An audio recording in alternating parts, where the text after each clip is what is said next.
नमस्कार मंडळी, तुमचं स्वागत आहे एका नवीन व्हिडिओमध्ये। आणि आज आपण आलोय नीलकंठेश्वर भगवान येथे। आपल्यासोबत आहे ऋषी भाऊ, त्याच्यानंतर नेवे सर, रतन सर आणि किशोर सर।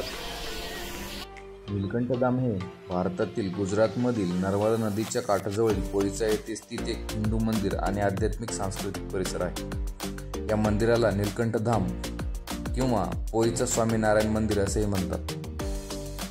नीलकंठधाम मंदिर भरूचपासून अंदाजे 80 किलोमीटर आणि वडोदऱ्यापासून रस्त्याने 60 किलोमीटर अंतरावर आहे। सर्वात जवळचे रेल्वे स्टेशन वडोदरा आहे, जे सुमारे 62 किलोमीटर अंतरावर आहे आणि सर्वात जवळचे विमानतळ देखील वडोदरा येथे आहे, जे मंदिरापासून सुमारे 65 किलोमीटर अंतरावर आहे। नीलकंठधाम हे पारंपरिक भारतीय वास्तुकला आणि शिल्पकलेचे वैशिष्ट्य असलेले हिंदू मंदिर आहे।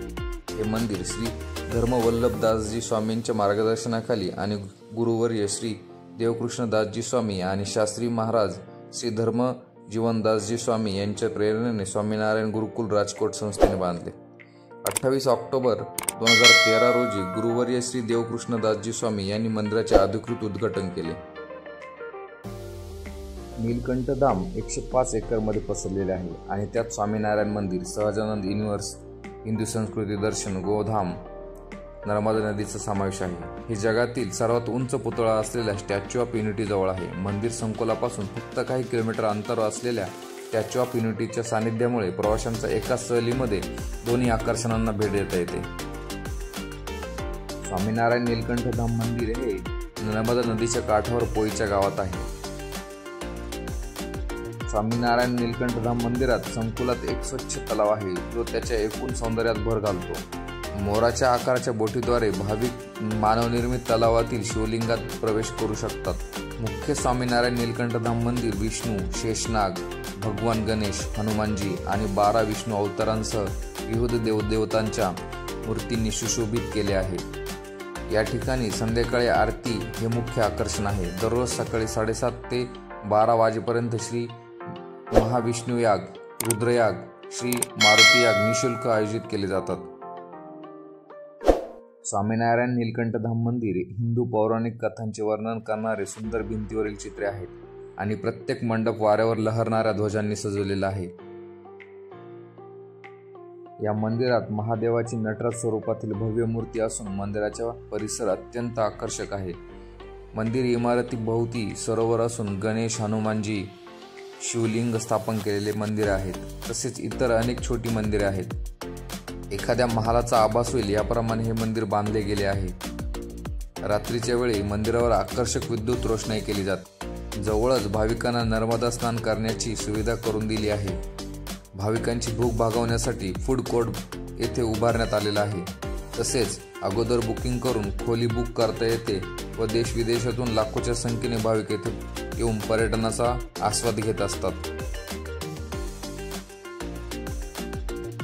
भगवान श्रीकृष्णांचा जन्म अष्टमीला झाला होता, जो हिंदू महिन्याच्या भाद्रपद महिन्यात 8व्या दिवशी आहे।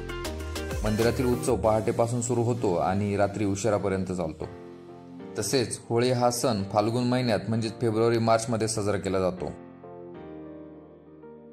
या ठिकाणाला तुम्ही वर्षभरात केव्हाही भेट देऊ शकता। तथापि या मंदिराला भेट देण्यासाठी सर्वोत्तम काळ म्हणजे पावसाळा आणि हिवाळा आहे।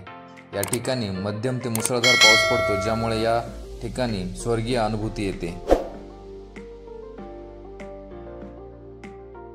या मंदिर परिसरात सुसज्ज पार्किंग, पिण्याचे पाणी, पूजा वस्तूंची दुकाने, रेस्टॉरंट, प्रसादालय, विश्रांतीगृह अशा अनेक सोयी सुविधा असल्याने प्रवाशांची गैरसोय होत नाही।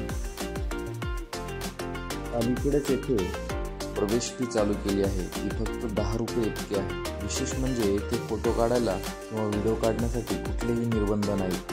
फक्त येथील वातावरण शांतता ठेवावी। येथील स्वच्छता आणि नियोजन बघून कोणालाही आश्चर्य वाटेल। नर्मदा नदीच्या पलीकडे संपत्तीची देवता श्री कुबेर भांडारी मंदिर आहे। एका बाजूला नीलकंठधाम तर दुसऱ्या बाजूला कुबेरधाम आहे। एका बाजूने दुसऱ्या बाजूला ये जा करण्यासाठी येथे छोट्या छोट्या बोटी आहेत।